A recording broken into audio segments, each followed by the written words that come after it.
না তো কেন, আমি বলেছি তো বেশি দূর যাব না, কল্যাণীতে যাব আর আমার বাপের বাড়িতে আর আমাদের বনগাঁ ঠাকুর দেখবো। আর বর থাকলে না তো একটু দূরে দূরে যেতাম। আমি বাংলাদেশ থেকে। আচ্ছা, দূরে জ্বালাতন।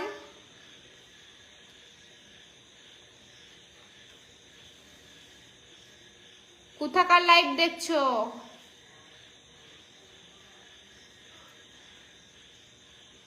Hello, thank you. ঘুম পাচ্ছে নাকি? জামাইবাবু পাশে ছিল দিদি? হ্যাঁ ছিল তো। জান তুমি কেমন আছো? খুব ভালো আছি।